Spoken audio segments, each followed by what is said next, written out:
we're back in person. Yeah, is it live or is it Memorex? There's an old school. I don't know that one. Is that floppy disks from the 70s or 70s, late 70s, early 80s? It's the guy was. You remember the famous commercial? He's sitting on the reclining chair in front of the speakers, and the speakers are so loud that the wine glass is coming back. Yes. Is it live or is it Memorex? I do know that. There you go, guys. We did Adler's 3rd birthday. Thanks for the invite. At Chuck E. Cheese. Would you have gone to Chuck E. Cheese? Hell yes. Oh. I should have invited you. You know how many tickets I have left because I haven't actually gotten the thing that I would. Well, okay, whatever. Well, what do you want? No. Oh, because I have a What I want left. was to be invited, but I can't have that, can I? I didn't think you'd want to go to Chuck E. Cheese. No. Who wants to go to Chuck E. Cheese? Games and pizza? Awful. God, that's the worst. We had so much fun, but I got to go in the ticket machine, you know, where you stand in the thing and they turn on the air. Yeah, because, well, Adler got to go in the ticket machine, but of course, he wanted mommy to go with him. Of course. I had the time of my life in there. And of course, I was competitive. And Adler was just standing there in awe, like, wow. And I was like, get the tickets! Like, more tickets for mama! And I was like, do I use my shirt to collect more? Like, do I open, like, what do I do? How do I get as many tickets? Can you explain what this is? Because I have been to a birthday party where they do, it's like you're blowing air in a tube. I'm for sure going to end up definitely with have COVID. Definitely COVID. Who knows what else? You're in a hepatitis C tube. You are standing in a tube, an enclosed tube with dirty paper that other people, lots of people have stood on, sneezed on, who knows what. And then they turn on hot recycled air. And the tickets go everywhere and you gather as many tickets as you can. And Adler was so cute because he just thought the whole thing was so cool. And then he had one ticket and he was like, got it. And I was like, no, you need to get more of them. And then he got another one and he was like, one in each hand. Yes. I'm done, baby. And I had a whole bunch of them. So anyway, we had a great time. I can't believe I have a 3-year-old. I know. I don't know how that happens. I feel the same way every time you mention how old Indy is. When you say, I have a 7-year-old, I'm like, how is that possible? It's crazy because, I mean, I was just talking with Indy yesterday about working on Girl Meets World before he was born. Gosh. Yeah. We were, and he was like, well, how old was I when Girl Meets World ended? And I realized, like, oh, you were only like 2. Yeah. It's crazy. Yeah. But yeah. I remember Alex being pregnant on set when you were directing, and she was. Yes. It's Alex is the cutest pregnant lady I've ever seen in my entire life. Well, she hated it. I know. She's beautiful in general. That is true. But that is true. My, but boy, oldest nephew, who is a child, announced last week that he's getting married. My gosh. So it is that kind of. But he's probably not really a child. No, he's How like old is he? 26. Oh, but it's my like one of gosh. those things where it's like you can't be getting married. You're 8. Yeah. So yeah, gross. That happens fast. Well, also follow my new podcast, Stuff Will Wasn't Invited to. We're starting with Maitland Maitland Ward's Ward's wedding and then going right to Adler's birthday? Adler's 3rd birthday party. We invited Adler's entire class, so his whole that's school cool. and all their siblings. And so we had probably 80 some odd people there. Oh, wow. Yikes. And he, first of all, he's never had like a big event outside of seeing his friends at school. So when they arrived, he was like, what? And his friend Sammy ran up and gave him a huge hug. And just seeing him like with his cool. life that no longer includes me. It was Yeah, so he's grown cute. up. He's 3. He might as well be He's 3. 35 I mean, now. he's got a yeah. whole life at school. But anyway, it was really fun. But so anyway, I was thinking like, do you want to see 83-year-olds running around at Chuck Again, E. Cheese? I You do. I You have would have nothing wanted to whatsoever go. to do with that. I would have been doing skee ball. I would have been playing video games, and I would have been eating pizza. That's I'm what I would sorry. have. That's what I would have been stealing doing. tickets from kids. Next Yeah, time. it's not stealing if they don't put up a fight. That's all I gotta say. Welcome to Pod Meets World. On that I note. am Danielle Fishel. I am Ryder Strong. And I'm Will Friedle. Oh man, it was so great to have Marty on the show. He's awesome. He's so great. I hope we run into him again at a con. He is in this episode, but if I'm not mistaken, well, this episode that we're about ready to cover is episode number 106, Boys to Mensa. Love Straight up 90s title. the 90s title. I love it so much. It originally aired on October 29th, 1993. And Cory cheats on an IQ test and decides to run with it. A Mensa representative comes to test him at home, so he finally comes clean to his parents and to Feeney that he is not actually a genius. Shocking. Shocking. Shocking that Cory is not actually a genius. So he is in this episode, but he does not have any lines. Yes, No. He's not really featured. He's in the classroom. He is Yeah. a background actor in this scene, or in this episode, forgive me. And I thought this episode was really cute. It was written by Michael Jacobs, April Kelly, and Jeanette Kotichas Burley. I do not know who this writer is. You don't know Jeanette Katitas Burley? I don't. Do you remember? Wow. Do you Well, remember? if you don't know, I'm not going to tell you. I So- don't. I don't remember her at all. Yeah, I mean, this is going so far because I mean, I'm trying to remember at what point I understood the writer's room. Like, at what age did I know? Because from our perspective, Michael Jacobs would be the one giving us our notes. Yeah. And he did run the writer's room, but the room is physically in a different building. Yeah. And we would never, and we weren't. Run-throughs, weren't they'd be around. there, though. Yeah, they would be there, but they wouldn't Nobody talk to us. Yeah, nobody So we talked to didn't us. know. Aren't there some that stood out to you? Like, first season, Yes. I will never forget Ken Kuda. Yes, because Yeah. of, Ken Because Kuda's of that laugh. And I became friends with Jeff Sherman within the first season. Me I too. believe. I interviewed him for a Jeff school Manel. project. I became friends with Manel, who was a great around, guy. right. But there's also a lot of other people that we didn't I really remember talk to. Dexter and Strauss. I do too. I That remember wasn't- Dexter and Strauss. Was that 'cause- first season? Yeah. Oh, that was. Because they okay. brought me on to Odd Man Out as well. So I remember both of them. They were great guys. Right. I don't, other than Susan Estelle Jansen, I don't remember any women from the first season. I agree, and I don't know. So I don't know if this Except is someone April, who, of course. Yeah, April. And I Hashtag remember Finding April. Arlene Grayson, Oh God, producer yeah, of Arlene course. Grayson, who was amazing. passed away while we were doing Boy Meets World of, I believe, bone marrow cancer. Bone cancer. I Yeah. think. Our And second season was dedicated to her. was it Yeah. second or third? It was second, right? The opening is the first episode of the Yep. second season. Says Opens with a message to her, which then started a rumor that it was the Lily Nixay, or because remember Lily Wait, was what? gone our second season. Oh. So people thought Oh, the little girl that played Morgan had Really? died. I Yeah. didn't know I this. didn't know Yes. that either. That's what people Really? that there was like an online. I mean, I guess I don't know if Wow. it wasn't online because there wasn't even really the internet. But there was a rumor that eventually came back to me in the late '90s. Somebody was like, everybody thought that was the little No girl. way. who died. Everyone thought man. Lily was Arlene Grayson. Oh, I did not know that at all. No, Arlene was a sweetheart. She was our producer. Yeah, I mean, technically, she was kind of like Karen McCain was her assistant at the time, or her right hand, and she was kind of the liaison between Michael and that whole staff and everything on stage. Production. Exactly. She basically oversaw all of the production. I just remember she would always wear the same kind of sundress with that With a giant jacket. pager. Yeah. Clipped to the top of her open sundress. It would just be there the entire time. She had an infectious smile, and nicest was a great producer for kids. Yeah, she and was so awesome. kind and Yeah. wonderful and lovely. I have a great picture with her, and Me too. I will give it to the Pod Meets World Show Instagram, but I feel bad because she has one eye half closed in it. It's the only picture I have with her, I think, but it's not the most flattering picture of her, so I feel bad putting it up because she's a beautiful woman. Oh, you know what? I'll give you the one. I just found our second, is end of first season cast photo. And it was all of us together, and Michael and Arlene are sitting in the middle of the couch, and we're all kind of like around her. Okay, great. So that'll be a Okay, fun. that's better. Yeah, she was an awesome lady. She really was. So yeah, as we mentioned in this episode, Marty York is guest starring as Larry, but he's just in the background. Jane Carr, who I wonder if do you know who she is? She's a very successful voiceover I actress. do know Jane Carr. She is an incredible voiceover actress. She's also just an incredible actor. She was hysterical in this. She's so She funny. was hysterical. She has in a this. real Bernadette Peters vibe. She just, it's a very just that dry, bringing in that dry kind of British humor. It was awesome. Yeah. And then Sam Horrigan as costumed kid number 2 and Dusty Gould as costumed kid number 3. We're searching for talked Dusty. about Dusty. Yeah, we're talking about Searching for Dusty. So, Dusty, if you are listening to this, please get in touch with us. Write us at podmeetsworldshow@gmail.com, please. We would love to have you on as a guest. We will bring you to Chuck E. Cheese, Dusty. If you will please just get in touch with us because we have so many questions. We really do. So yeah, please reach out. Yeah, so let's hop into the recap unless anyone has anything they'd like to talk about first. No. I'm good.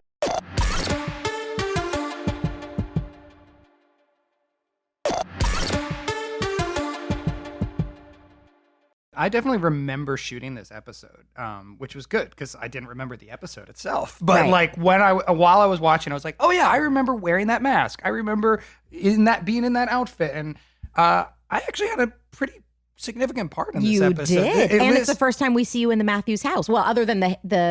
hair. the hair. Yeah. It So was- you're kind of more Well, one no, of the the group. shooting of no, that was in this. That's in this episode, right? Yeah. I'm getting so confused. But this is really where they seem to start to establish Yes. Cory and Shawn. Yes, and for that, sure. that Shawn is this bad influence. Like, well, I yeah, know. like you have a character. There's an Yeah. actual character there, and it's like, oh, it's the two of them are Yep. going to be connected. I wonder if this was. I wonder if this was really the episode where they kind of discovered that. you know? It seems to be. I Yeah. mean, it totally seems to be the seed for everything to come, Yeah. between Cory and Shawn. Totally. Yeah. Yeah. We start in Feeney's classroom where, of course, because I notice that there is another girl in the front seat where Topanga sits. In the last episode, the episode we talked about with Lee, there was a different girl in the front seat. So they just keep putting a different girl in that front seat in front of Cory. The female death chair. The female death chair, except I guess because I did 104 and then just wasn't back for a few episodes. So in the classroom, Cory has a red clown nose on. He's making faces to Shawn while Mr. Feeney is speaking. He tells Feeney he's trying out the nose for his clown Halloween costume. And Feeney compliments Minkus on his excellent schoolwork per usual. Can we also talk about Holk-um? Yeah, I wrote it. I did so much the first Holk-um. time I heard it. So the first time you mentioned it, I didn't remember hearing it in the episode. And then you mentioned that he didn't do it in an episode. And last night I was writing notes. So I was looking down and I just heard Holk-um. And I went, wait, a Holk-um. I heard a Holk-um. Holk-um. So here's the funny thing. He says, how come in this scene at least 6 times. Yeah. But only one of them is a Holk-um. Yeah. And it's the one, it's the first one it's he the says. First one. He says Holk-um.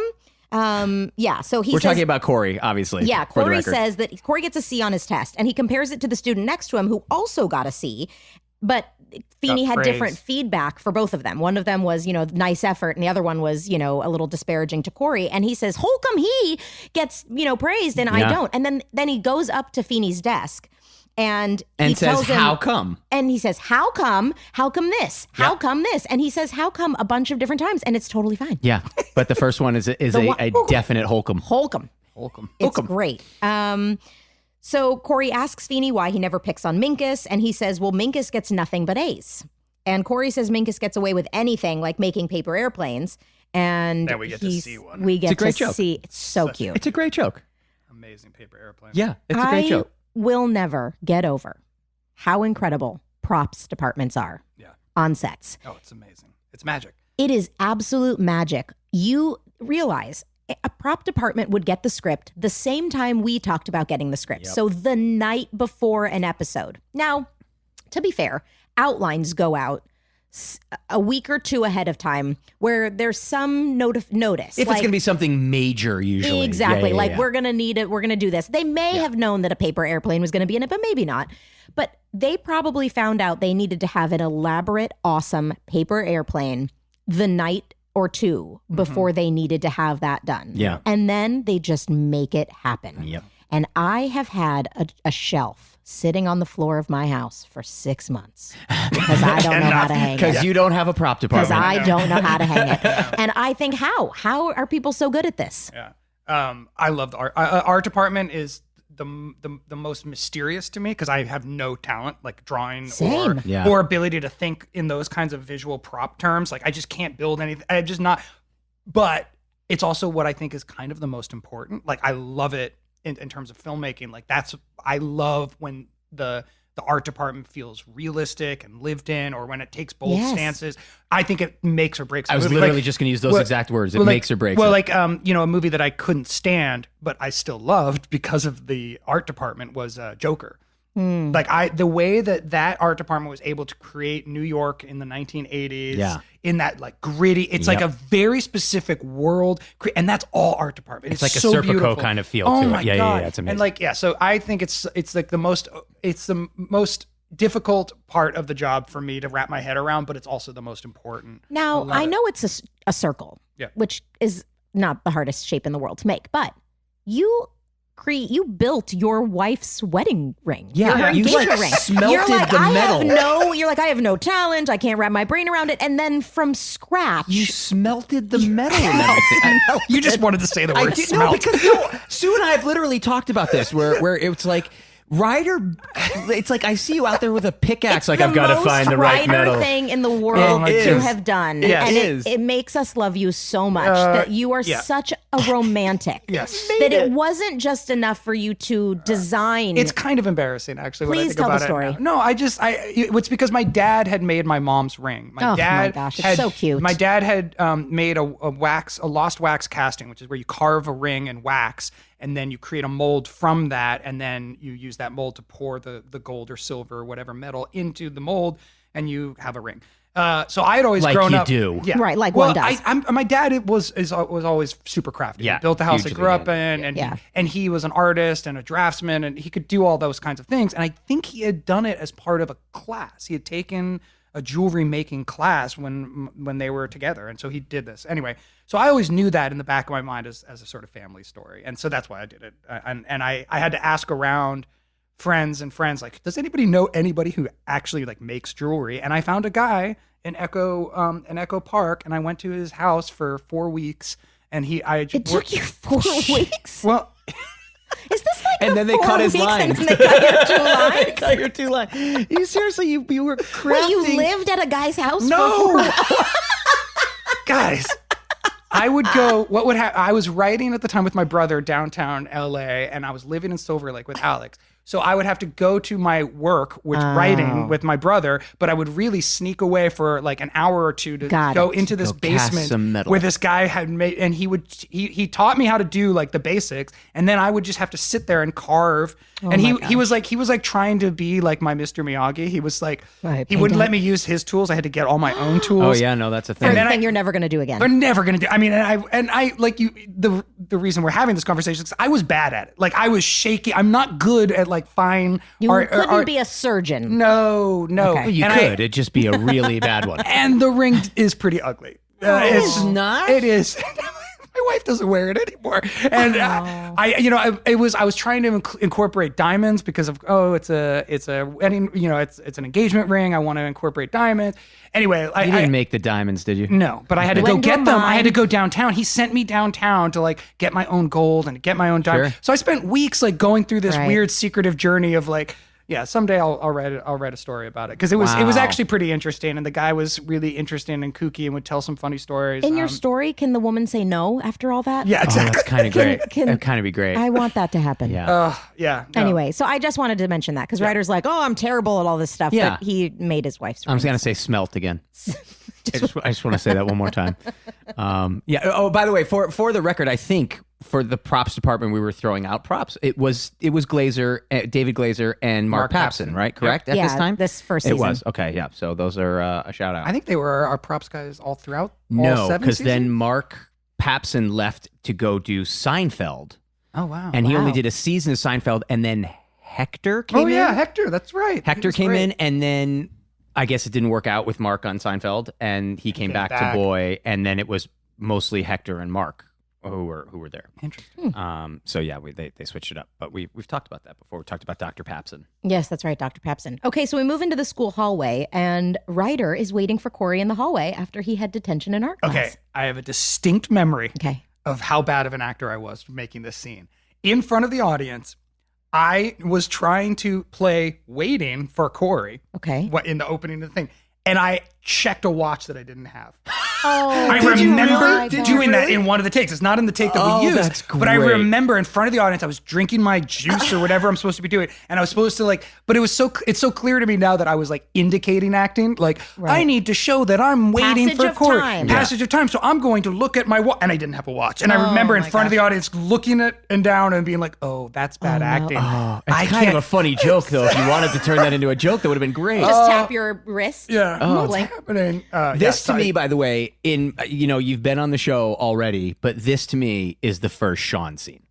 Yeah. This was Shawn to me. Yeah, you're right. Because I'm helping him get in trouble. Well, you're I'm also checking not the garbage. Sitting. Yeah. Right? You're not sitting. You're not behind him in the classroom. Yep. You're not next to him in the cafeteria. Yeah. We see your physicality. We see how tall you are in relation to him. This is Shawn for the first time on the show to That's me. true. That's interesting. You know that, and I remember distinctly I wrote that down. I was like, oh, this is Shawn. So we definitely shot this after Cory's Alternative Friends. We shot this after, and it aired after Cory's Alternative Friends. Yeah, that makes sense. Because Cory's Alternative Friends would have been so this was probably soon thereafter, and becoming more of an actual character. I mean, this is the first time it feels like Cory has a best friend. Yeah. Yes. Who's his sidekick. And I'm like a sidekick you're in it this together, and you are. Yeah. But the thing that's kind of interesting is you're the one trying to talk him out of doing eventually, the thing, and he's the one going, "Come on, I'm going to do it anyway. What's the problem?" Yeah. That is something that never comes back. Yeah. That never comes back. Well, not really. Cory is always then kind of the timid one. Yeah, but I'm trying to think. Doesn't second season have a lot of like Cory Shawn hijinks? Well, yeah, Well, that's what I was going to say. hijinks, The scheming. Yeah. Yes. Remember the first episode where I talked about it, where I was like, I thought it was going to be a scheme where Cory's like, "Hey, why don't we go to the game after school?" Right. And then I was waiting for that to turn into something, but And it was never just did. it never did. Yeah. This is I think the start of Cory and Shawn are always scheming. They're hatching a plan. Yeah. This is kind of the beginning That's of that. what I mean. This is Cory and Shawn. Yeah, like you the get hijinks. to see it now. It's very cute. It's very so cool. Shawn finds the answers to an IQ exam in the trash can, which Like you do. Okay. interesting. Okay. Yeah. Okay. So, but sure, we buy it.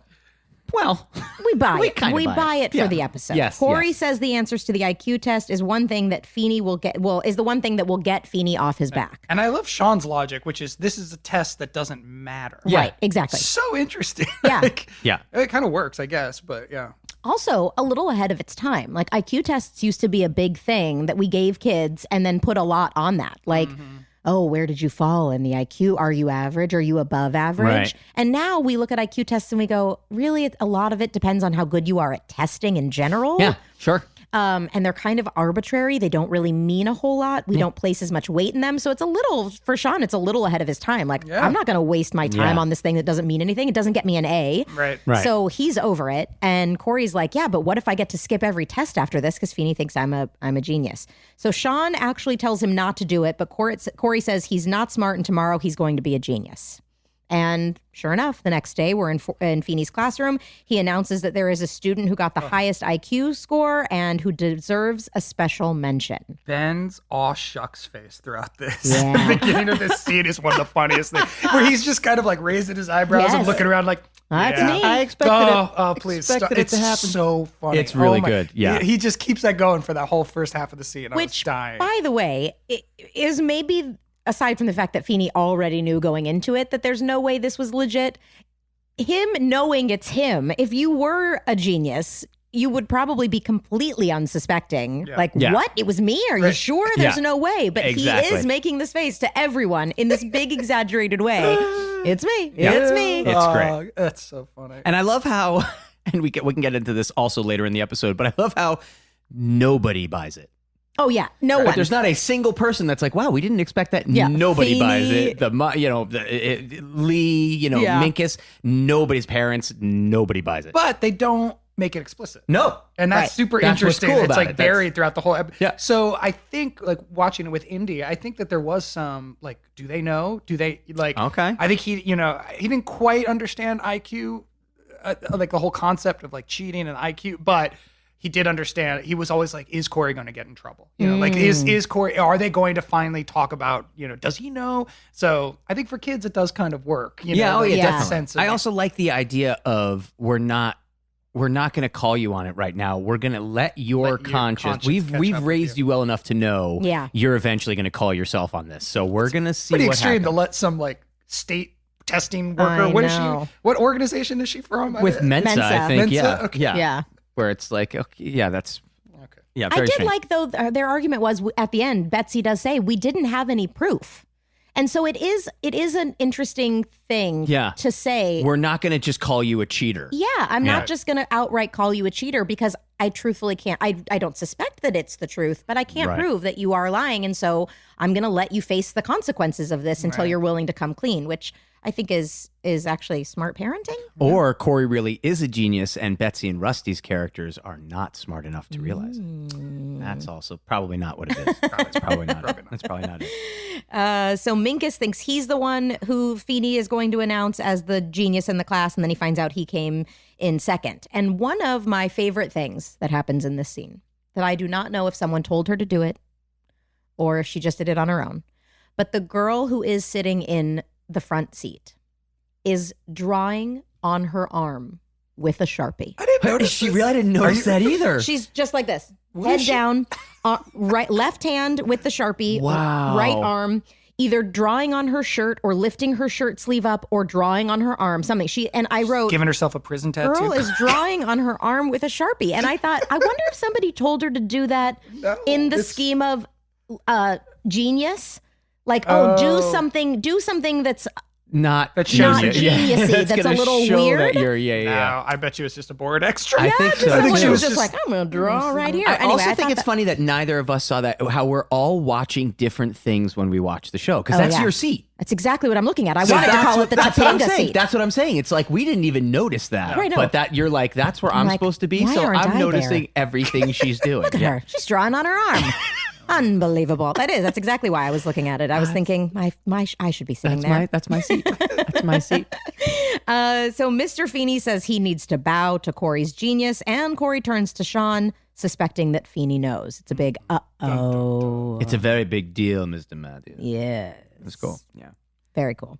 And then we are in the Matthews living room, and we see for the first time that Betsy, Amy Matthews, does have a job, at least part-time, out of the house. Yes. In every episode up until this point, she has been handing someone an apple, fluffing pillows, doing something with Laundry. Laundry. And this time she's dressed very nicely, and we learn that she is at least a part-time real estate agent.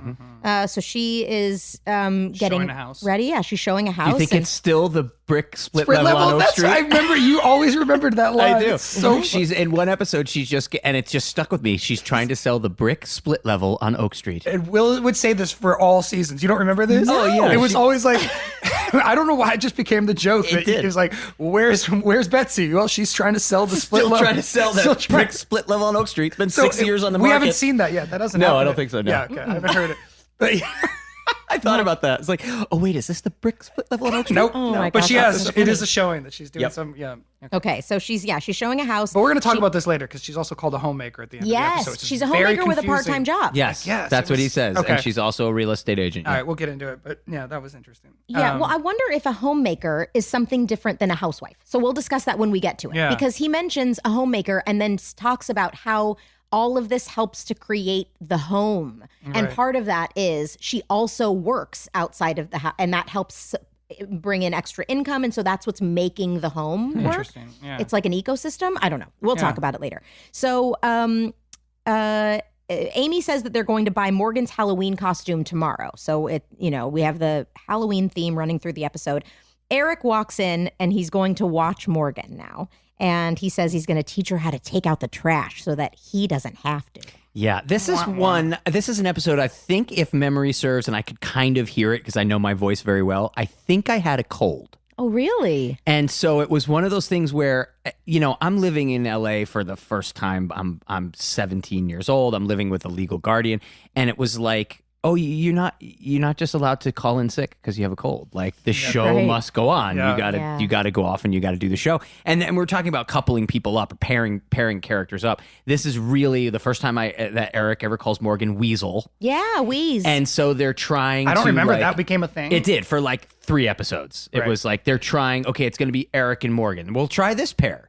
Like that pair didn't work, so let's try this one. And this is when they were really trying to now pair us. And up. could you drive? Could your character drive at this point? No, because they talk about you getting a ride. yeah, we'll Yeah. call Yeah. Dad for a ride home. we how had old to are get you a supposed ride to be? home. I thought- 15. Well, because doesn't Amy say it's either in this episode or the last episode? She says I've been a parent now for 15 years. Oh, okay. So you're not quite 15, 16. Yeah. I'm not- Okay. and- I always and then thought she you were says- 16 because I did that- too. And then she also says he was born in 1978. Oh, and you guys are going together to the Aerosmith concert. Right. Yes, Yeah. in the yeah, last yeah. 78 episode, yeah. would have made you 15, right? In 93? Yeah. Yeah.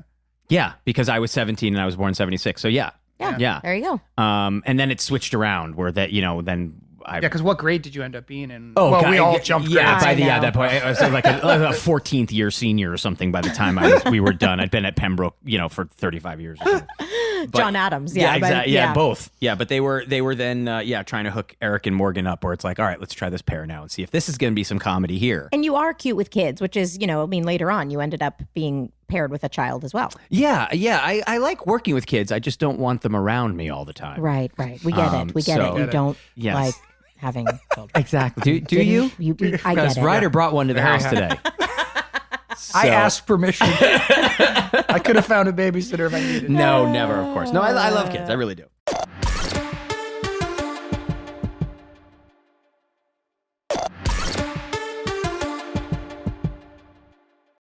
Okay, so Eric says he will take Morgan to get her Halloween costume today. She's very excited. Cory and Shawn walk in frantically. Okay, this was another horrible acting moment. Do you notice Ben and I just standing there waiting for the door to open? No. Oh my Really? God. Because you exit and we happen to be entering, but you could see us just like standing there. Wait, we can actually see your silhouettes? No, once the door When the door opens, opens, we it's can just tell so you're just obvious standing. that like we You are didn't like run in. No. Yeah. Like I was just like, look at me. I'm just standing there waiting for the cue. It's like the most Oh, it's so funny. such a bad actor. Now, why do you think, like David Trainer is the director? We know as directors that is something you have to tell actor kids to do. Take a couple of steps back. Guess he missed that take. Run up. But also like we probably did 3 or 4 takes, and this was just a take where it looks Yeah. really bad, and for whatever and the director doesn't get final cut. So if there's Right. another reason that they liked another take, Yeah. because David could have been great and given us that note, but It's also possible that there's just so many things on kid time that some Oh, yeah. things just slip through the Yeah, cracks.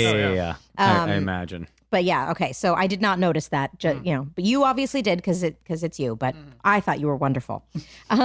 So you were guys, pretty great. yeah, you guys walk in frantically, and Amy and Eric know something is up, and it must be terrible. Yep. And then you guys leave. Then we're up in Cory and Eric's room. Cory tells Shawn Mr. Feeney knows he cheated. Shawn opens the letter Mr. Feeney wrote to Cory's parents. Now I don't know if this was a continuity thing or what, but like. Cory definitely says, "What are you doing? That's an envelope addressed to my parents." Yep. And then the argument is, we'll just put it in another white envelope. I assumed that meant on the front of the envelope It had it the said name. Mr. and Mrs. course. Matthews Yeah. on it.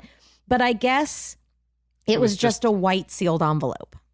Yeah. Or they wouldn't know that it was originally addressed to them. So or you it'd can be easy to forge their Forge his name on names. the outside of the Yeah. envelope. I also love how Cory, the idea of like, we'll just put it in another envelope was like, whoa. Yeah, exactly. I never even thought of that. Well, here's the thing. Here, I will actually make an argument for that because I was a really good kid.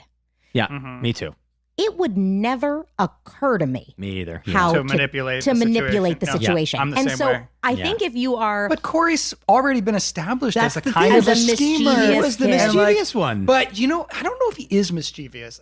You know what he is? He's a negotiator. Yeah. Like Yeah, yeah, he's yeah. the kind of guy who like wants to argue. He works the room. He talks his way through Yeah, yeah, everything. yeah, yeah. That's a little different than You're being right. like a That's true. a schemer who So and Yeah. he's a lawyer. He's more of a yeah, lawyer. Yeah. it's more like a little lawyerly stand-up comic. Right. Exactly. That's the thing. Yeah. it's- Yeah. And trying to talk his way out of things Yeah. rather than you maybe more are the like Actual. planner of the schemes. Yeah, that makes sense. That Okay. makes sense. I'll buy that. Figuring this I'll buy out. that. Yeah, I mean, I wrote down Shawn as kind of an evil sidekick. Yeah. And it's the beginning of that.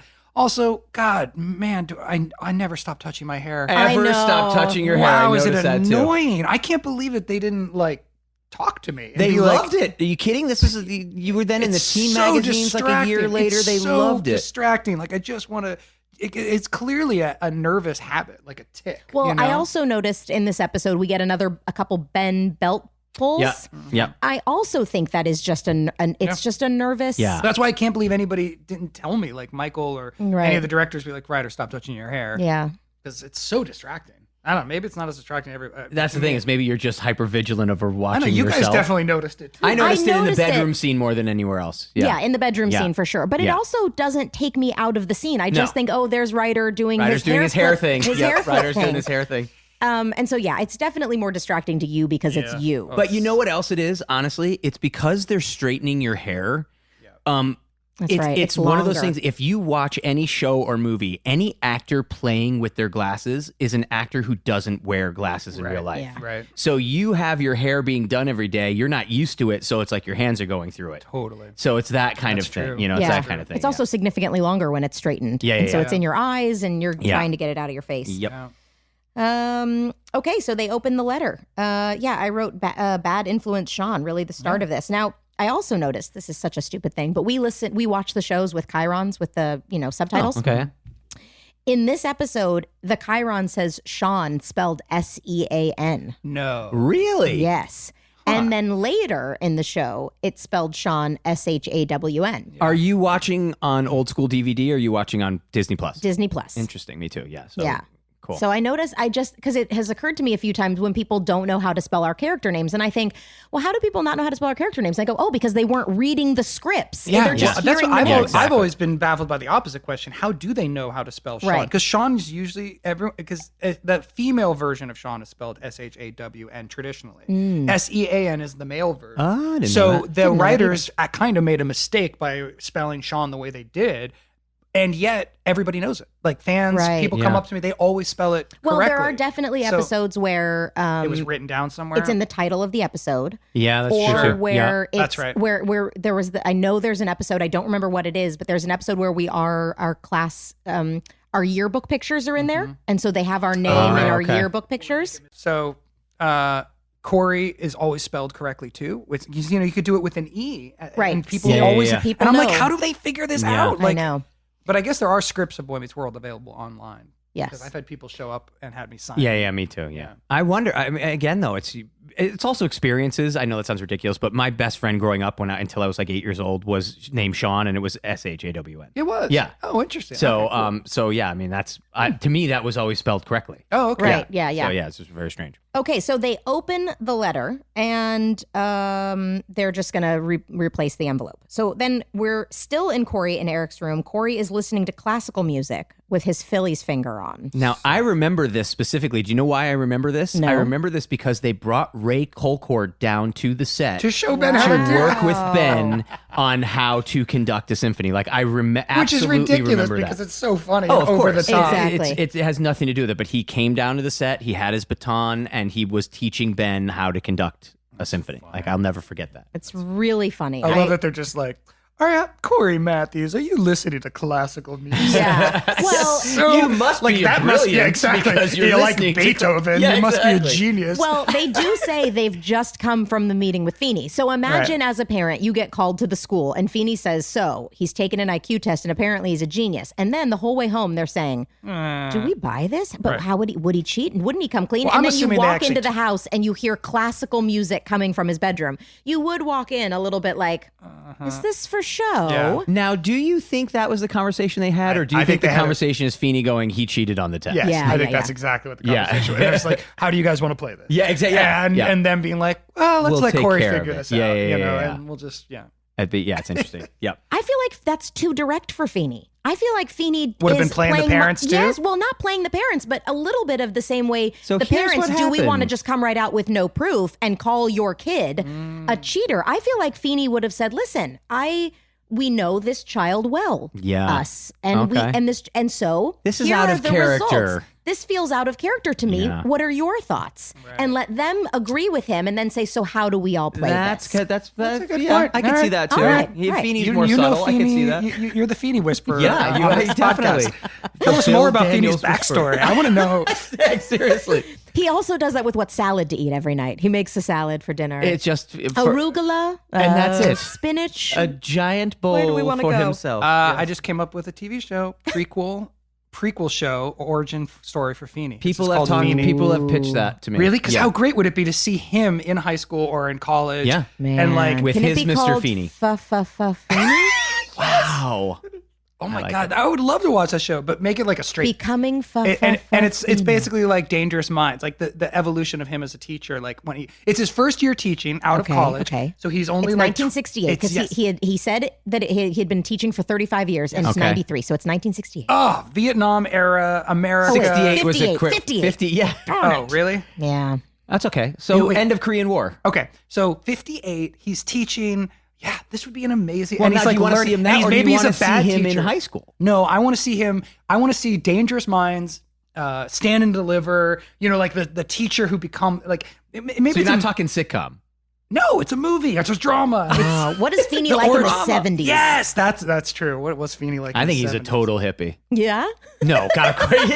You see, he's just a total flower child. He's just no. People have said that to me. They're like, you should do a prequel of Feeney and you should play him. I was like, that seems like that would take people out of the that's a realm little of weird. normal Yeah. for that kind of That thing. would be hard to focus on. Yeah. I But think listen, it'd be writer, great. Yeah. we'll develop this idea Yeah, after. okay. All right. Sounds good. Sweet. Okay, so he's listening to classical music. He's got the Phillies finger on. Alan and Amy are watching him from the front door. They say they know about the IQ test, that he scored the highest in the history of the school district.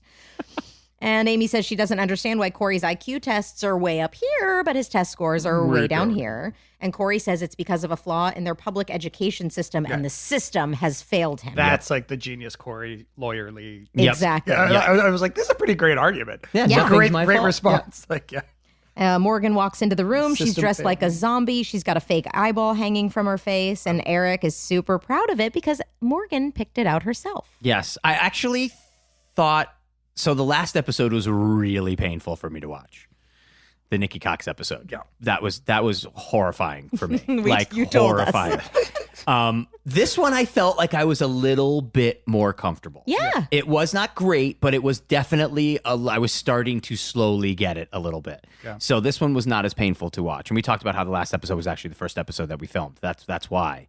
But it's, this was a little right better. Between 105 and 106, actually a lot of time passed. Yes, like 4 episodes or something because it wasn't like shot that. Yeah, chronologically. exactly. But here's a question for you guys: did you ever get around after you've shot 2 or 3 episodes? Generally, then the episodes that you've shot go to research and focus groups. Watch the episodes. And not those back then. Not back then. That's Disney. That's now. That's now. Disney Channel does that. Okay. Back then, ABC did not. That's what I was gonna say. So did you guys get They didn't do focus groups, and you didn't get feedback. No, I never got enough. Okay. Wasn't there something back in the day called like your Q rating, which Yes. they weren't supposed Yes. to do, and you weren't supposed to know what it was. You weren't supposed to know but it existed. everybody did it anyway, and it was Yeah. like it was technically like it wasn't illegal, but it was like you don't. It was basically do the that. equivalent of knowing how many followers somebody has on social media. Right, Yes. Your right. Q rating was your recognizability based Yes. on okay. some sort of algorithm that took into account how many times you appeared on television and how high of a rating those appearances made. And then crazy. they were able to break it down. I got a copy of my... Did you really? I got a copy of the Q rating. This was like in 97, 98. My manager or whatever got a hold of it.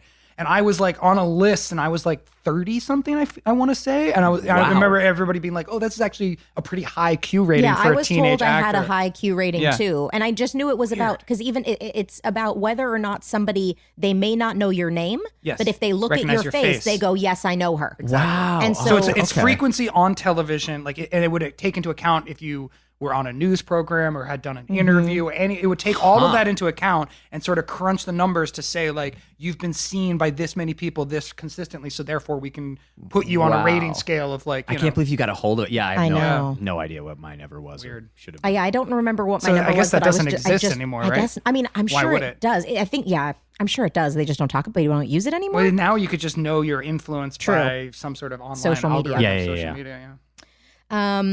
Okay, so yes, I thought you were very natural in this. You and your I was better. We were all getting better. I feel like we were yes, all yes, getting yes, comfortable with definitely. like the very notion of a sitcom. Definitely. Yeah. And more comfortable with each other. Yeah. And you know, we're getting to know each other as people. And that always makes a difference when you're getting closer to your cast where just everybody gets more natural. You just Chemistry. kind of, you Natural fall chemistry. into it a little bit more. Can we talk about Lily's zombie outfit? How awesome it is. It was So pretty cool. great. It's great. It was pretty really great. cool.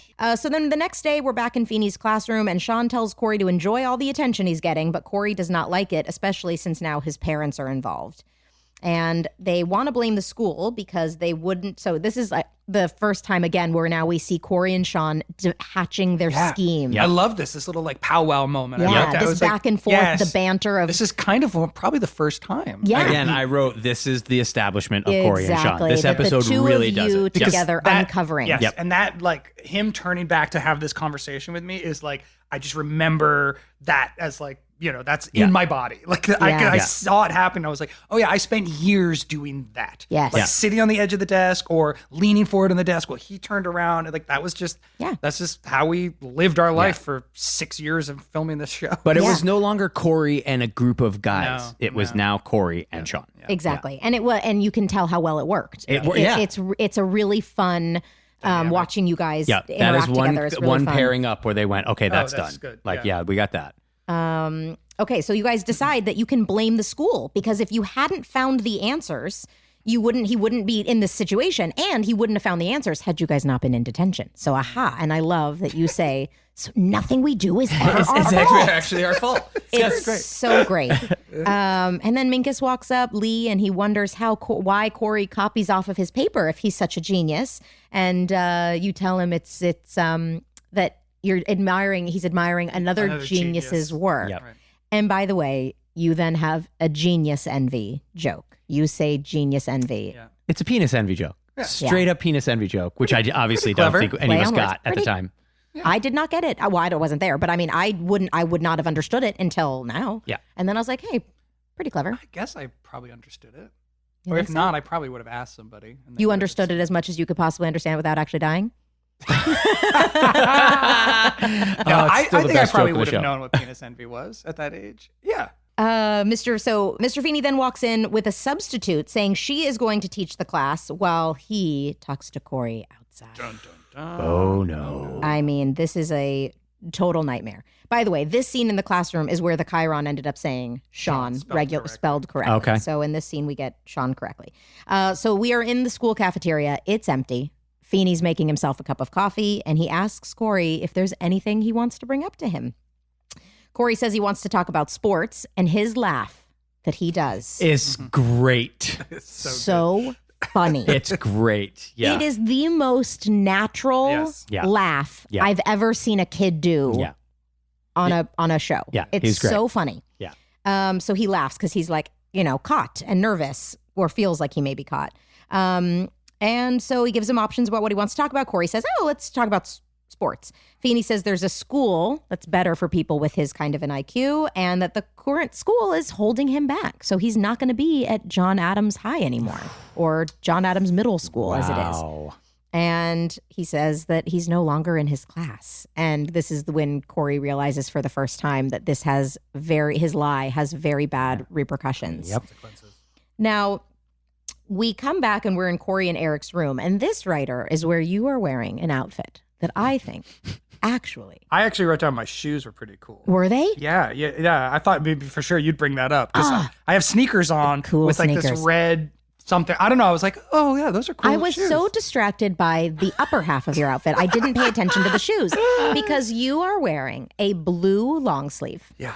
With a print, some sort of print, short sleeve. But I'm putting short sleeve in quotes because it comes to mid forearm. Yeah, it's medium sleeves. Yeah. It's for what we would call those shants. Extra in the pants. So there you go. Oh, there's the picture now. Okay? Oh, we've got the picture. Blue long sleeve. The equivalent of a shant shirt. And then a denim vest over it. With and a the hood. short sleeve shirt is. And look at us both with hoods. Are your pants?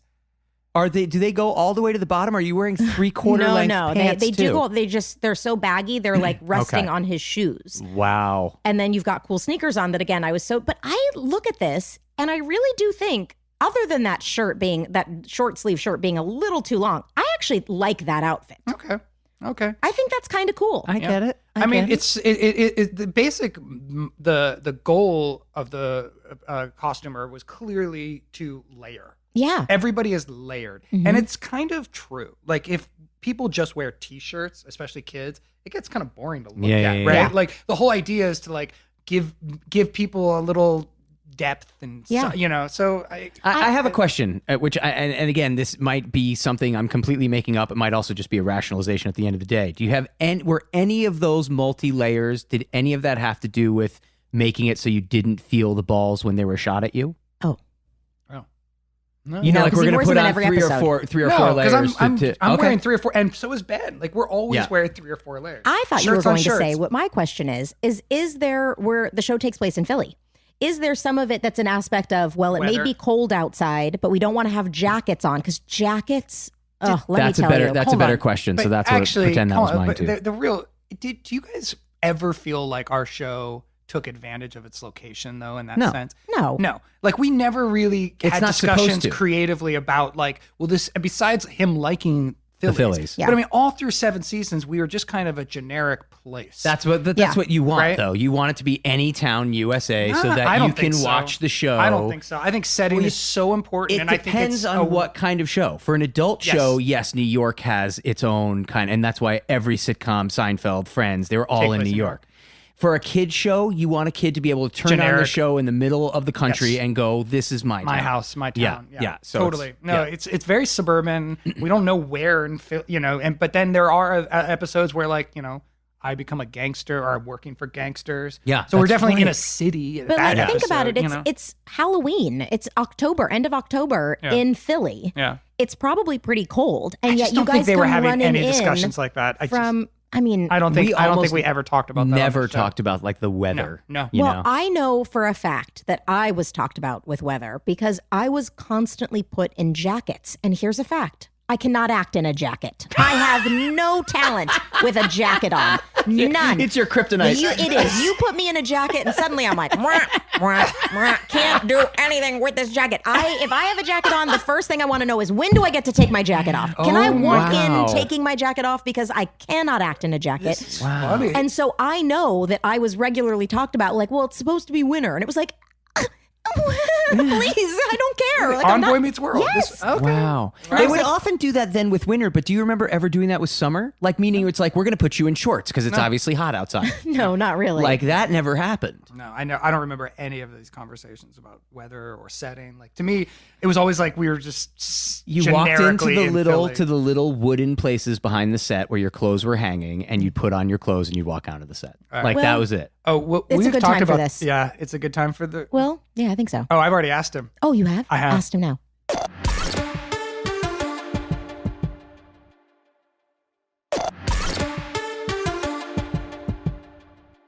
Will, Yeah. how do you feel about changing your clothes? What do you have any issues with getting dressed? I can't stand it. I hate it. See? I hate it. Really? I He hate it. does- I hate trying on clothes. I hate shopping for clothes. I hate having to change my clothes. No, but it's having to change. When you walk into a room and there's a bunch of different outfits that you have to put Oh my on, gosh. dude, to try stuff on, your heart Yes, goes and you have to crazy. do it as fast as Danielle possible. very Have to do it as fast as nicely- possible. Get it out of the way. And it It's- also has to immediately be hung up on a hanger. I was Okay. never one of those to drop my clothes on the floor. It's that you just, we were doing all this press stuff, and you just, because I look awful all No, the time. stop. I'm not good with clothes. I just am and never have been. You put me with your Wonderful stylist, Mimi. amazing stylist Mimi, who was coming. I had COVID at the time, so I couldn't actually see her in person, but she Right. would come to the house and she would drop off bags of clothes in the front of the house. And I would stare at the bags of clothes before I even opened the door because I was anxious that the Yeah. freaking Okay, clothes were. so dear listeners, this is a realization I had about 3 weeks ago or a month ago. I was getting dressed, hating it as I always do, because when I am changing my clothes, my heart starts racing. I feel like I've got to get it done as fast as possible. And I was like, wait a minute, why do I feel this way? And I walked into the next room and my wife was working. I was like, Alex, do you ever get stressed out by changing? She's like, no, I have no idea what you're talking about.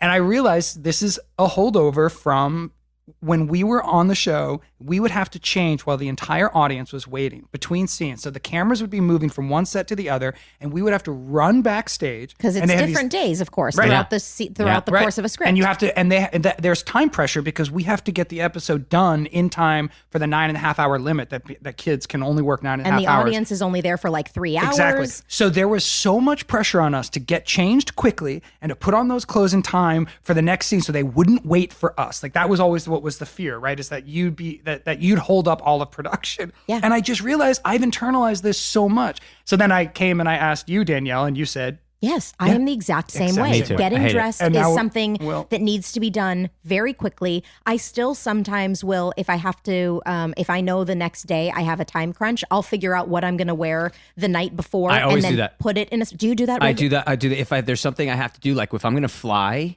my outfit that I have to Yeah. wear for the plane is laid out. The shoes are next to Right. it. The Well, that socks makes are sense, 'cause folded. you've got a- that but you no, got a but I do suitcase. that with a lot of different things. Like but what about like packing a and clothes changing to me is a weird. changing room in a Same exact department store? and I I can't have- stand I it. won't go anywhere near No, it. I won't go anywhere I near won't it. go I would anywhere rather near it. buy stuff And and then try have it it at not home fit. and then not fit and have to go Thank back. you. I just Thank order you. everything online these days. hate But it. yeah, isn't that crazy? It's so crazy. Like, and it's so crazy. And I never that- put it together No. until Ryder mentioned it to me that he had it too. I never put it together. I just assumed it was because I am so type A that almost everything in my life has a very much like, why can't we do this any faster? Nope. I'm a real fun person to be around. And You are. so Yep. I no, thought changing it was just clothes that, is but a no. very, it's like, and I just realized like I'm sure we're gonna discover more of these kinds of things as we talk about this. But I have such anxiety about changing. Well, clothes. and you had a hooded vest and a hooded shirt and a t-shirt you had to take off and possibly change your jeans and then put on new three And shirts. it's also everything's new. Like Yeah. all the clothes And you're putting on ironed, are too. new You and also had ironed to- and yeah. stiff, and there was nothing like, ooh, these are my old jeans that I've My worn favorite forever. jeans. And I It's remember like Ben everything's new. and I got yelled at the first season because we didn't hang up our clothes. oh, So boys. because we would run into the change, we'd rip off our whatever Right. outfit and grab the next one off the hangers.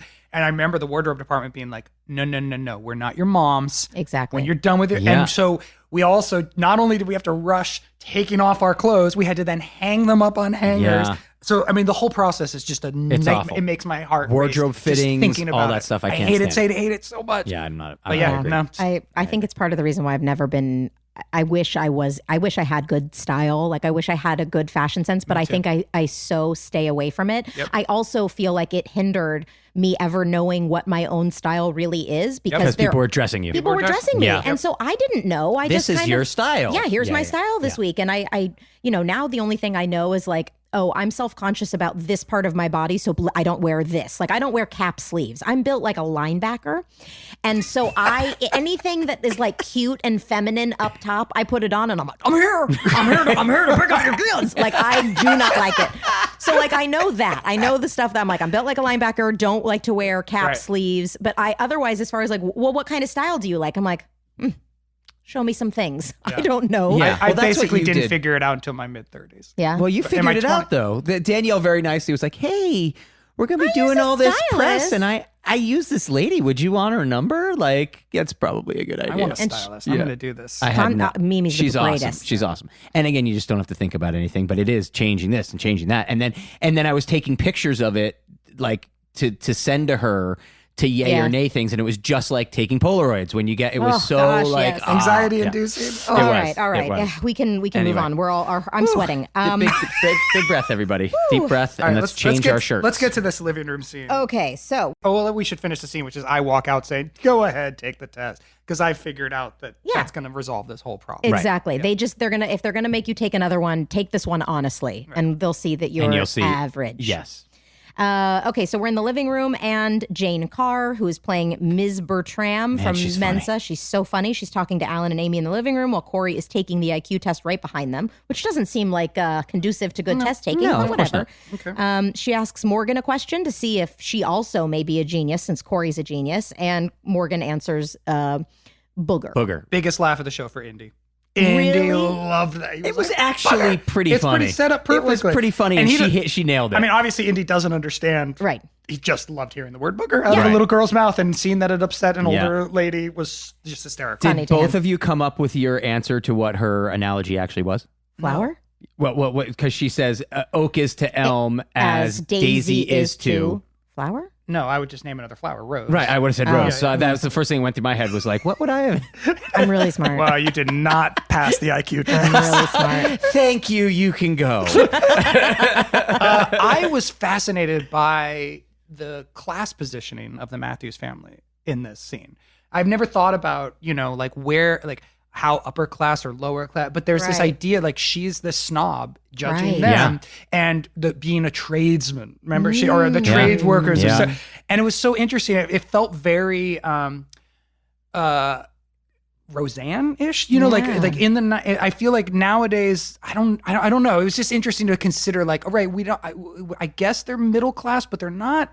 Like he works in a grocery store. Like they're being judged, basically. Yeah, And absolutely. I found that interesting that like the show was positioning the Matthews, as opposed to like the Cosby Show, where they did have money and they just kind of never talk about it. They never, think about who their neighbor is. Their neighbor is a public school teacher. Right. So they very much are in a probably, I'd say it wouldn't be lower middle class, but middle class family. Pretty big house. And yeah. I mean, it's a Three it's kids. a sitcom, big house kind of thing. But again, that's your teacher. Is I mean, I remember with Girl Meets World, this drove me crazy. Like the size New of the York. apartment, and you're just like, to live in New York, that would be $8,000 a you're month in an apartment. $11,000 a Yes. month apartment. Yeah, exactly. But so it's interesting to me that at this stage there was a consideration of class and positioning the Matthews in the sort of middle class, but like maybe lower middle class, like or just Yes. straight middle class, like just Yes. middle. I think somewhere between lower middle class and middle class is Yeah. kind that's of what the I. sweet Yeah, spot where that's they what I wanted would. them. I think that's Three absolutely correct. kids. It's hard to be I know. lower middle class when you've got 3 kids. Yeah. But so he owns a grocery, or he's a No, manager? he's the Manager. manager He's a of the manager. largest grocery store. And I'm going to keep an eye on this because I'm curious, especially as we get into the later seasons, like how, because he ends up taking on the outdoor store, the camping Yeah. store. I also don't remember, and we'll get into this. I'm sure we'll see it. And there's going to be moments where we're like, oh man, I completely forgot about that. But it's going to be like, do they talk about how many cars they have? Yeah. Do they have one No. car? Do they share cars? That's Do what I they don't like that Well, kind of there's that stuff? convertible that we all ride in the opening Yeah, show. we've got the great Please. 65 Mustang coming up.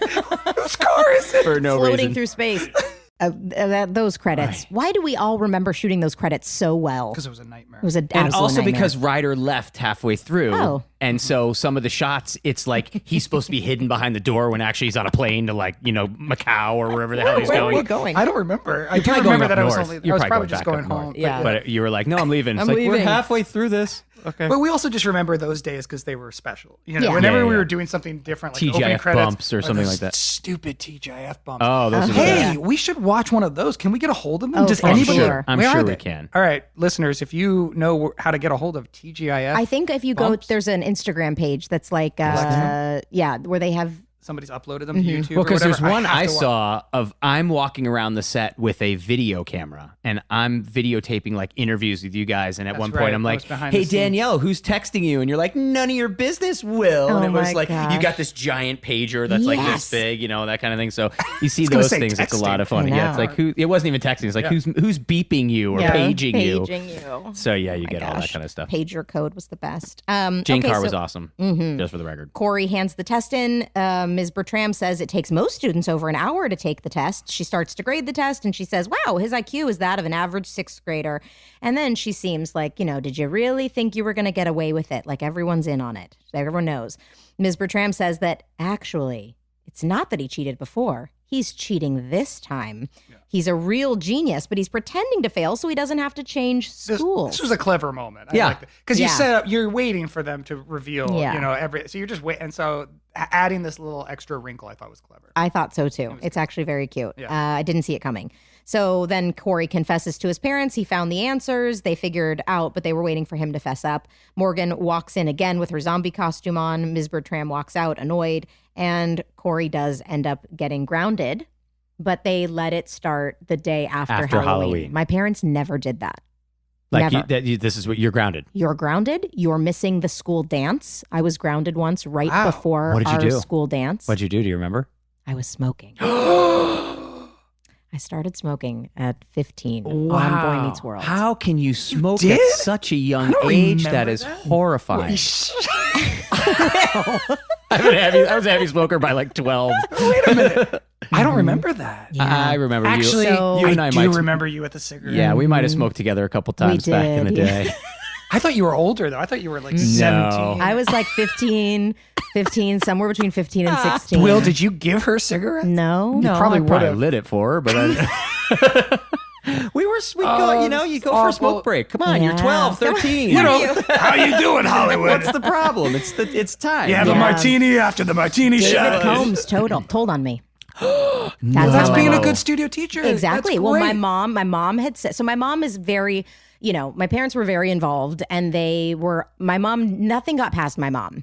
And smoking is smelly. Really, Yeah, you really gotta know how to do it. smelly. You gotta know how to do it. Gloves. Yeah. I mean, I learned eventually, Yeah. but Yeah. at first, You got to know how to do it. I was just probably thinking, well, it's been hours. How on earth could I possibly smell? My mom suspected. She talked to David Combs and she said, I want you to watch her like a hawk. Wow. And David then saw me smoking and called my mom.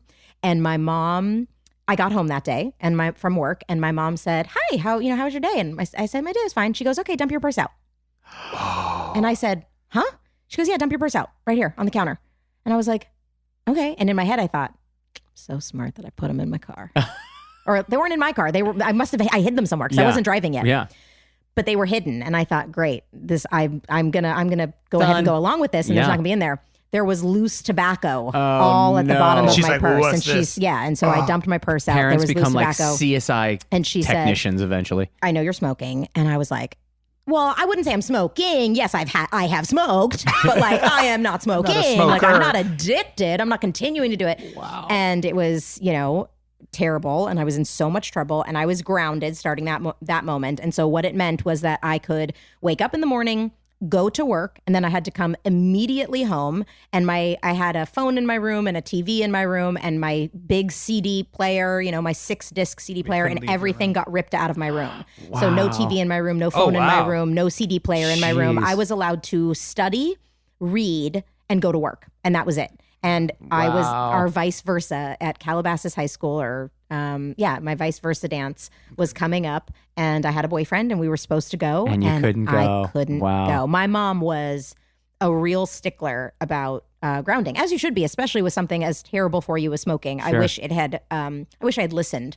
I But never got grounded as a kid. That was not like I got No, I grounded know. occasionally. And nothing, but like when you get grounded, man, it makes you want to have a smoke.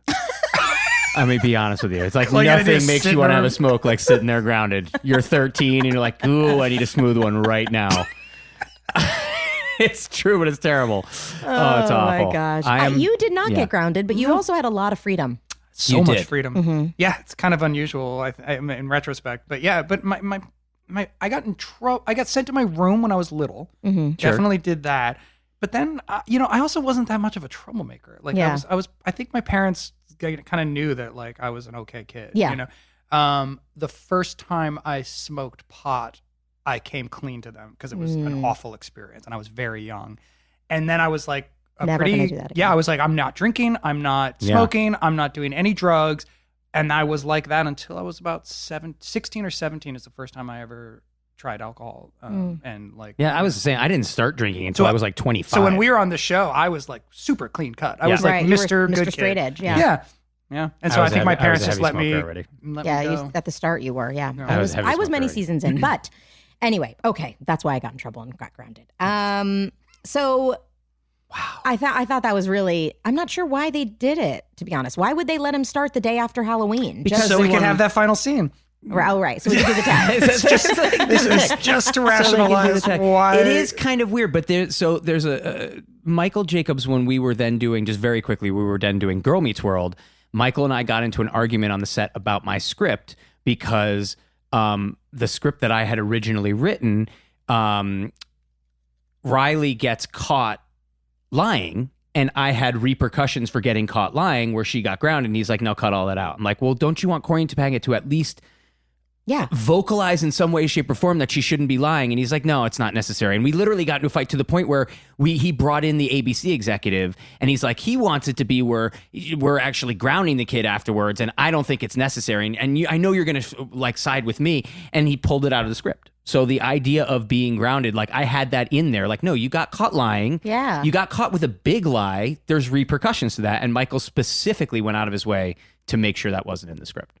So I don't know what that is with the kind of Interesting. letting the kid slide, but that was in this episode too, where it's like we're gonna take some stuff away from you, but not the really fun, Exactly. awesome thing. I know there's a really fun day coming up, but you did a really bad thing. So have that fun. And Right, yeah, then yeah. when nothing's going on, we'll ground you from Yeah. Is it. it just to keep it? I really do think it was just the logistics Yes, of I agree. having that last scene. But I also wonder, based on what you're saying, Will, like, is there something to having it not have a downer of an ending for kids watching a show? Maybe. like that you get in trouble and you pay the consequences, but you also can still be a kid and like Quite possibly. making your audience feel shame Yeah. is like probably not the best way to end an episode. you No, know? but at the same time, there's also that this episode, along with, I mean, more than any episode we've seen so far, is about consequence. Yes. So, I mean, there's the idea that it's like you did this, now this is going to happen to you, but you can still go on the roller coaster is a bit like, oh, okay. Yeah, it kind of bumped me, but you're right. I get what you're think saying. The, Yeah, the logical, absolutely. Yep. actual technicality thing for this episode is, well, we need to have a scene with Halloween costumes Right. to end the show. So, Mr. Feeney, we are in Mr. Feeney's classroom. Cory walks up to Feeney's desk with his clown nose. He said he thought he had to be a genius in order to earn Mr. Feeney's respect. And Feeney says that all his students have to do to earn his respect is try their hardest. Yep, lovely life lesson. Yep. And then we're back in the living room. Morgan answers the door for trick-or-treaters. She gives them each one piece of candy and then gives two for herself. Very which cute. I thought is very cute. Yep. Mr. Feeney walks up behind them with rulers and asks Morgan if he can have some of the Matthews candy because his ruler treats are not going over very well. So great. It's so funny. It's a funny joke. So this is actually, I really liked this beat with Feeney because it's one of the few times where Feeney makes a big mistake. Yeah. And like you get to see Bill rattled.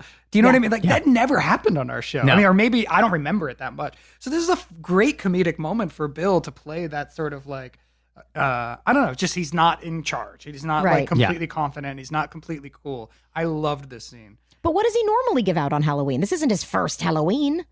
What's he normally giving out? Is he Toothbrushes. He's the toothbrush hour. and normally those go over well? I know. I don't know either. Yeah, but it's also, so there's something really interesting about the balance between Mr. Feeney knowing kids so well in the classroom and knowing them not at all out of the classroom. Yeah. There's something kind of cool about that, where it's like, I know exactly how to handle kids in that one room. Well, I but also think outside of it, I don't. I think it's great that we're getting to see Mr. Feeney, the person, versus Mr. Feeney, the teacher. The more we have these moments, because up until this point, all of the moments of Feeney in the backyard are still, well, let me address your teacher. Mm-hmm. Hi, George. I have a question. Help me with my son failed a test. He's still playing the teacher role, as opposed to this is peer-to-peer, neighbor to neighbor. Right. Yeah. I need to borrow candy from. I'm borrowing a cup of sugar from my neighbor.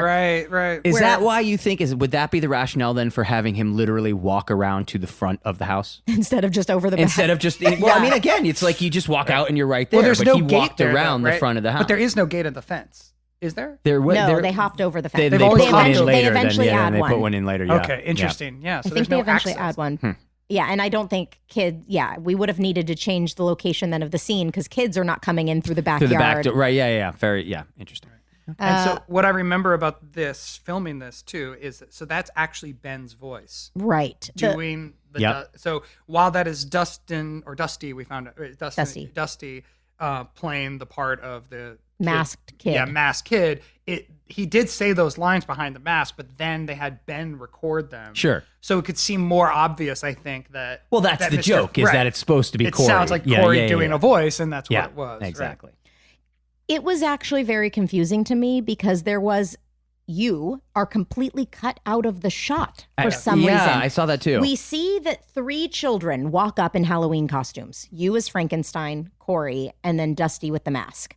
And yet, you get framed out of it for I don't know why. And I was confused as to who was talking. I was like, who is talking with these masks? Is it the character that's cut off? To me, it didn't land very well. It's because it's looped. I mean, that's also, sounds weird. It's also the way it was shot, though, was a little strange. Yeah, it was a little strange. I'm not quite sure what was going on. Or maybe there were lines cut out of it. Maybe you did have stuff to say and it was too hard to show who was talking.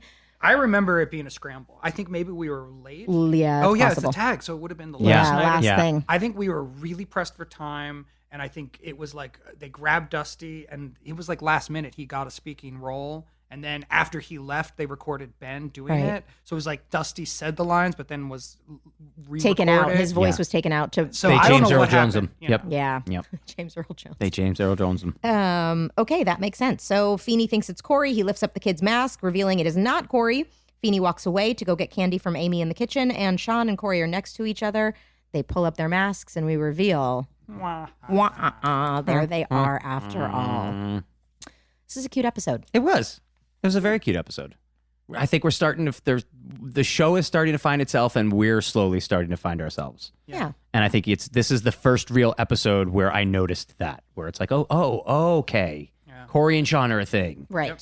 I don't look like I just found my lines, 5 seconds before. We're getting there. I want to see more Topanga. I know. No Topanga yet. Just the one episode. Indy kept asking. He's like, "Where's Topanga?" I want to see more Topanga. I made an impact on Indy, did I? Yeah. I mean, that's what I'm telling you. I think the show is working exactly as it did it's supposed to to, audiences, which is that's that, great. Yeah. Interesting. All right. Well, our next episode is season 1, episode 7. Grandma was a Rolling Stone. Oh, my first kiss. This. My first on-screen kiss with Carrie Russell. Carrie Russell. My first kiss. Yeah. Wow. This is we got a lot to unpack in this next episode because I asked specifically for this episode, not for the Carrie Russell thing, but to work with Bill. Oh. So this was the first time you see Eric and Feeney together again, and I specifically went to Michael and asked. Is this a pizza scene? Yes. You're holding the pizza? Yes. I remember that run through. I remember this run through because it was like we all lost it and we could see. I remember we were just like, oh, it works. The Feeney and Eric. And this is the first time you see it. It felt so good. And it was you holding a piece of pizza and you did it for the run through. You held a slice of pizza. And it was just so funny the way you were like, I just remember vividly sitting there with the whole crew and being like, oh, this is a whole new thing for the show. It was fun. And the amazing Rue McClanahan. Played our grandma. Wow, I can't wait to see it. I don't think I'm in it, so I don't have any memory of it at all. Yeah. This is a great episode. Because if it's blah, blah, blah, my line. Unless you're wearing a jacket, then it's blah, blah, blah. What am I supposed to do? What do I do with my hands? Yeah, I don't know what to do. No, jacket. Oh, my. Where else are you going to keep your smokes? Oh, Oh my gosh. All right. So I'm really looking forward to that one.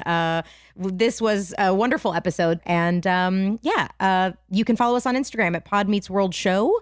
You can email us your thoughts at podmeetsworldshow@gmail.com. You can buy your merch at podmeetsworldshow.com. And we'll see you next time. We love you all. Pod dismissed. Pod Meets World is an iHeart podcast produced and hosted by Danielle, Fishel, Will Friedle, and Ryder Strong. Executive producers Jensen Karp and Amy Sugarman. Executive in charge of production Danielle Romo. Producer and editor Tara Sudbach. Producer Lorraine Ruiz. Engineer and Boy Meets World superfan Easton Allen. Our theme song is by Kyle Morton of Typhoon. Follow us on Instagram at Pod Meets World Show or email us at podmeetsworldshow@gmail.com.